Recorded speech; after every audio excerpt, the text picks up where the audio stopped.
Hindi ko talaga sukat akalain na magbabiral yung leche plan na ginawa ko na malaki.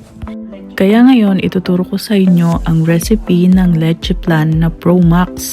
Ngayon lang ako nagkaroon ng time gumawa kasi nga busy sa trabaho. Dahil schedule ng pasok ko is 1 to 10 p.m. Bago naman kasi ako pumasok sa trabaho ay nag-aalaga ako ng aking baby. Tapos pagka-uwi naman kakain lang tapos matutulog na. Kaya sa mga nangungulit sa akin noon dun sa comment, pasensya na at ngayon ko lang nagawa yung recipe dahil nga day off ko today. So, syempre ang unang ingredients ay eggs. Bali yung ginamit kong eggs dun sa una kong recipe ay 32 egg yolks and 8 na whole eggs. Pero ngayon guys, ang ginagawa ko is 46 egg yolks and 10 na whole eggs. Bali, nagdagdag ako ng isang recipe.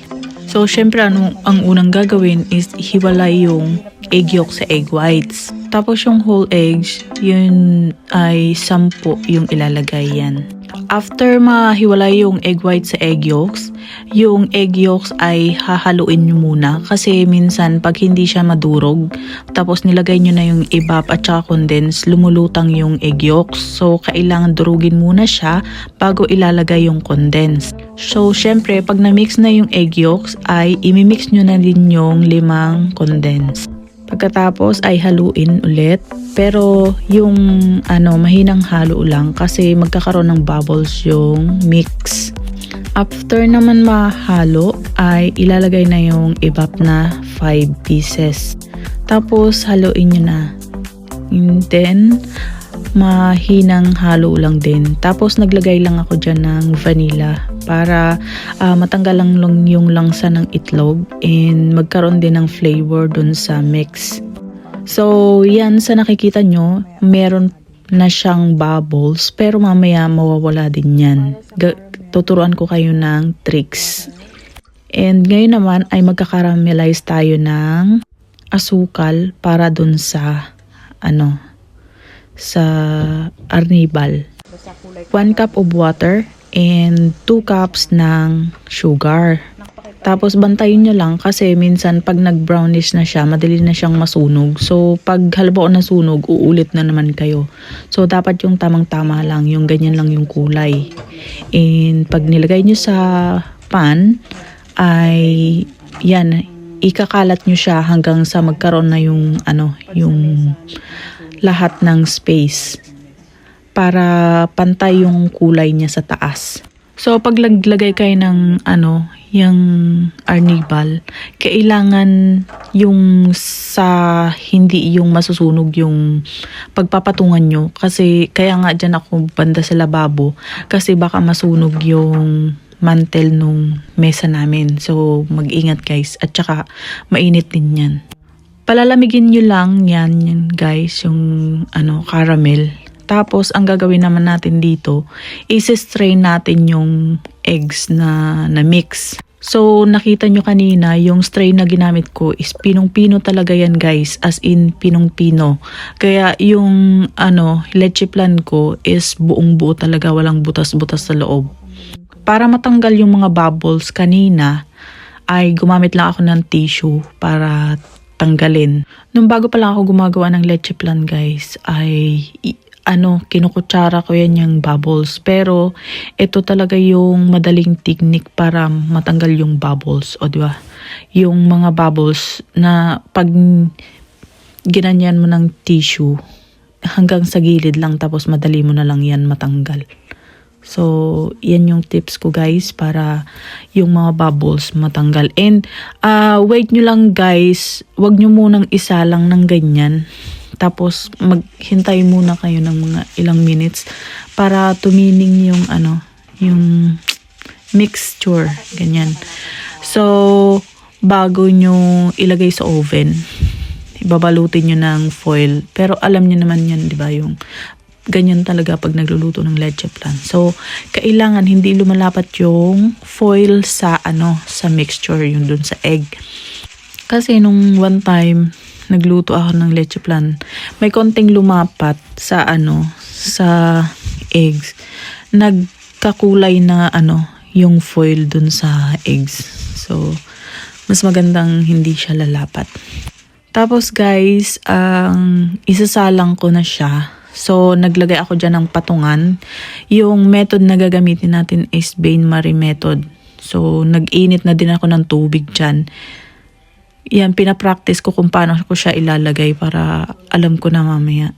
So, yan, naglagay ako ng tubig. Ininit ko na yung tubig na yan. Tapos, ingat lang kasi pag halimbawa naglagay kayo ng tubig, tapos mainit din yung, yung pan, parang lumalagatik siya.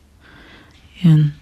Tamang-tamang tubig lang yung ilalagay nyo guys. Kasi parang napasobra ako dyan. Kaya parang, umawas din yung tubig na nandyan. And pag nagbe-bake kayo, syempre every hour, babantayan nyo. Titingnan nyo din yung tubig. Kung kunti na lang, ganyan. Kasi masusunog yung ilalim. Baka maging scramble egg na yung leche plan nyo. O, nilagay ko na siya. Ayan. Kaya, sabi ko napasobra ako dyan. Kaya, iyan, tingnan nyo, umawas na yung tubig. Pagkalagay ko nga dyan, guys, ay chinecheck ko din kung naglapat ba yung foil. Ayan. Basta, kailangan nakaangat siya, guys. And, nag-alarm ako 1 hour. Tapos, nagdagdag pa ako ng 1 hour dyan. Tapos, parang 3 hours na puro 120. Bago ko kasi sinalang yan guys, ay nilagay ko muna ng 120 yung heat ng oven. Tapos nung naka 3 hours na ako guys, nilagay ko na sa 150. Tapos 4 AM na yan guys. Medyo parang jelly na yung texture nung leche plan, kaya tinanggal ko na. Nung pinatay ko pala yung guys, yung oven ay in-stay ko muna sa oven yung leche plan. Hindi ko na siya tinanggal. Yan guys. So, bale 2 hours na 150. Tapos nung pinatay ko yung oven, nandun pa rin siya.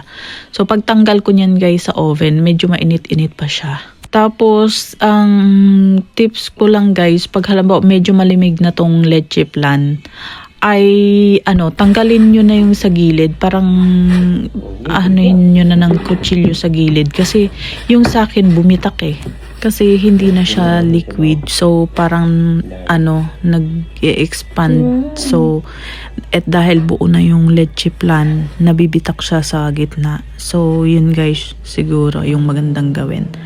So yung asawa ko nga ang unang nag-cut niyan kasi bibigyan niya yung boss niya. Sa kanya agad yung 1/4. Kulang-kulang 1/4 siguro. Nung birthday kasi ng anak ko, hindi kami nakatikim nung mga nandito sa bahay kasi nga parang pag may handaan kasi 'di ba, parang sawa ka na, wala ka nang ganang kumain. So binigay na lang namin sa mga bisita namin. Ganyan din kalaki yun, pero mas makapal to tong ngayon kasi dinagdagan ko ng 1 recipe. Yan, kaya ako nagluto niyan dahil pupunta kami doon sa friend namin, dadalhin namin yan, yung iba. Tapos para din sa amin yung natira kasi nga hindi kami nakatikim nung nakaraan. O diba, ang laki. Tapos tingnan nyo guys, buong buo talaga yung pinag-cut niyan. Buong buo yung niya, yung texture. Basta wala siyang butas-butas, as in makinis talaga. So try nyo tong recipe na to. Basta ang technique lang dyan is low fire lang talaga siya. And kahit matagal, kasi yun naman talaga yung yung sekreto, kahit matagal basta stable yung yung leche plan mo na ganyan. Tingnan nyo guys, oh. 'Di ba? So, yan guys yung na-share ko na sa inyo. Thank you for watching ng aking videos. Sana nagustuhan nyo tong recipe na to and sana matry nyo, tapos itag nyo din ako kung nag-success ba kayo dito sa recipe na to. Thank you guys. Bye-bye. Dinagdagan ko pa ng isa, bali 5 lata yan